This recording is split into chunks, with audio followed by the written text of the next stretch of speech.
उत्तर प्रदेश चुनाव से पहले आजम खान फिर बने सियासत का सबसे बड़ा चेहरा। रामपुर से उठी एक मांग ने बढ़ा दी राजनीतिक हलचल। आजम खान की रिहाई की मांग ने क्यों बढ़ाई समाजवादी पार्टी की सियासी ताकत पर चर्चा। क्या बदलने वाला है चुनावी समीकरण। इकरा हसन, अफजाल अंसारी और अब आजम खान, क्या अखिलेश यादव 2027 के लिए बिछा रहे हैं सबसे बड़ा सियासी चक्रव्यूह। रामपुर से उठी एक मांग ने उत्तर प्रदेश की राजनीति में नई हलचल पैदा कर दी है। सवाल सिर्फ आजम खान और अब्दुल्ला आजम खान की रिहाई का नहीं, बल्कि 2027 के चुनाव से पहले बदलते राजनीतिक समीकरणों का भी है। दरअसल रामपुर में समाजवादी पार्टी के कार्यकर्ताओं ने राष्ट्रपति के नाम 16 सूत्रीय ज्ञापन एसडीएम को सौंपते हुए जोरदार प्रदर्शन किया। इस ज्ञापन में किसानों की समस्याएं, बढ़ती महंगाई, बिजली व्यवस्था, कानून व्यवस्था, सरकारी कामकाज और जनहित से जुड़े कई मुद्दे शामिल थे। लेकिन पूरे प्रदर्शन के दौरान जिस मांग ने सबसे ज्यादा राजनीतिक चर्चा बटोरी वह थी आजम खान और अब्दुल्ला आजम खान की रिहाई। प्रदर्शन स्थल से लेकर राजनीतिक गलियारों तक सबसे ज्यादा चर्चा इसी मुद्दे की होने लगी। यहीं से यह मामला केवल एक विरोध प्रदर्शन तक सीमित नहीं रह जाता।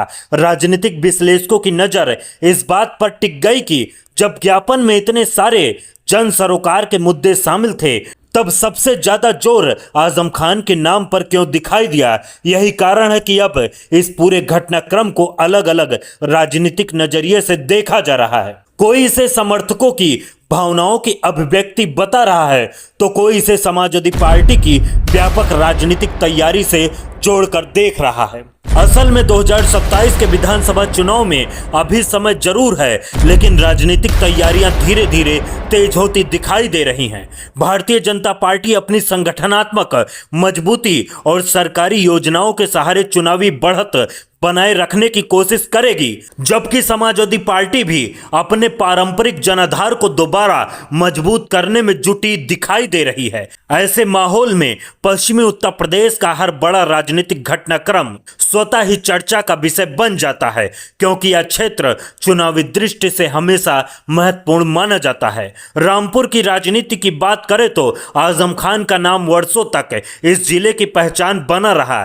यही वजह है कि जब भी उनके समर्थकों में कोई बड़ा राजनीतिक संदेश सामने आता है, उसकी गूंज केवल रामपुर तक सीमित नहीं रहती, बल्कि लखनऊ तक सुनाई देती है। इस बार भी कुछ ऐसा ही देखने को मिला। प्रदर्शन खत्म होने के बाद सबसे बड़ा सवाल यही उठने लगा कि क्या समाजवादी पार्टी अपने पुराने प्रभाव वाले क्षेत्रों में एक बार फिर राजनीतिक माहौल बनाने की कोशिश कर रही है, या फिर यह केवल स्थानीय कार्यकर्ताओं की पहल है। इस पर अलग अलग राय सामने आ रही है। इसी बीच समाजवादी पार्टी के कई प्रमुख नेताओं की बढ़ती राजनीतिक सक्रियता भी चर्चा में है। पश्चिमी उत्तर प्रदेश में अलग अलग नेताओं की मौजूदगी और लगातार जनसंपर्क अभियानों को भी कई राजनीतिक विश्लेषक आने वाले चुनाव की तैयारी के नजरिए से देख रहे हैं। हालांकि पार्टी ने सार्वजनिक रूप से ऐसी किसी विशेष चुनावी रणनीति की घोषणा नहीं की है, इसलिए किसी भी निष्कर्ष पर पहुंचना अभी जल्दबाजी होगी। लेकिन इतना जरूर है कि राजनीतिक हलचल लगातार बढ़ रही है। अब सबसे बड़ा सवाल यही है कि आखिर समाजवादी पार्टी के लिए आजम खान का राजनीतिक महत्व आज भी इतना बड़ा क्यों माना जाता है। क्या उनकी चर्चा केवल भावनात्मक राजनीतिक तक सीमित है, या फिर इसके पीछे 2027 के चुनाव का कोई बड़ा गणित छिपा हुआ है। और अगर भविष्य में उन्हें कानूनी राहत मिलती है, तो क्या पश्चिमी उत्तर प्रदेश की राजनीति में नए समीकरण बन सकते हैं।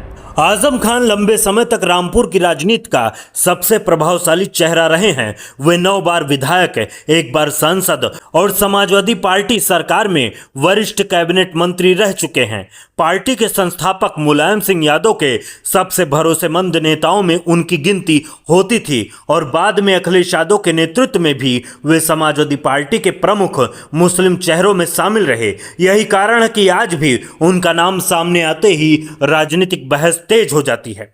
पिछले कुछ वर्षों में उनके खिलाफ दर्ज कई मामलों और कानूनी कार्रवाई के कारण उनकी सक्रिय राजनीति पर असर पड़ा, लेकिन इसके बावजूद उनके समर्थकों का एक वर्ग लगातार उनके साथ खड़ा दिखाई देता है। यही वजह है कि रामपुर में उनकी रिहाई की मांग को केवल एक कानूनी मुद्दे के रूप में नहीं बल्कि राजनीतिक नजरिए से भी देखा जा रहा है।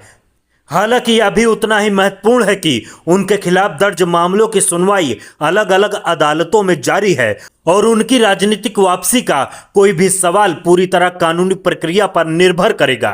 इस बीच राजनीतिक विश्लेषकों का मानना है कि समाजवादी पार्टी 2027 के विधानसभा चुनाव से पहले अपने पारंपरिक जनाधार को फिर से मजबूत करने की कोशिश कर रही है। पश्चिमी उत्तर प्रदेश में अलग अलग नेताओं की सक्रियता को भी इसी संदर्भ में देखा जा रहा है। एक हसन, गाजीपुर से अफजाल अंसारी और अयोध्या से अवधेश प्रसाद और मोहनलालगंज से सांसद आर.के. चौधरी जैसे नेताओं की क्षेत्रीय मौजूदगी लगातार चर्चा में रही है। अखिलेश यादव ने अपने सभी सांसदों को अपने अपने क्षेत्र में पार्टी को मजबूत करने और जमीन पर उतरकर काम करने को कह चुके हैं।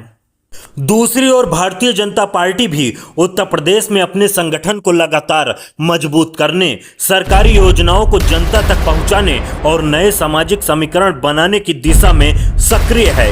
यही कारण है कि 2027 का चुनाव केवल दो दलों के बीच मुकाबला नहीं होगा बल्कि संगठन, नेतृत्व, स्थानीय मुद्दों और जन विश्वास की भी बड़ी परीक्षा माना जा रहा है। ऐसे माहौल में हर राजनीतिक संदेश और हर बड़ा चेहरा चुनावी चर्चा का हिस्सा बन जाता है। अब सवाल यह भी उठता है कि यदि भविष्य में आजम खान को कानूनी राहत मिलती है और वे फिर से सक्रिय राजनीति में लौटते हैं तो क्या इसका असर रामपुर और पश्चिमी उत्तर प्रदेश की राजनीति पर पड़ सकता है? इसका निश्चित जवाब अभी किसी के पास नहीं है, लेकिन इतना जरूर है कि उनके समर्थकों का एक वर्ग आज भी उन्हें प्रभावशाली नेता मानता है, जबकि विरोधी दल इस पूरे मुद्दे को अलग नजरिए से देखते हैं। अंतिम फैसला हमेशा जनता और चुनावी नतीजे ही करते हैं। फिलहाल इतना साफ है कि रामपुर से उठी यह मांग अब पूरे उत्तर प्रदेश की राजनीतिक चर्चा का हिस्सा बन चुकी है। आने वाले महीनों में अदालतों की कानूनी प्रक्रिया,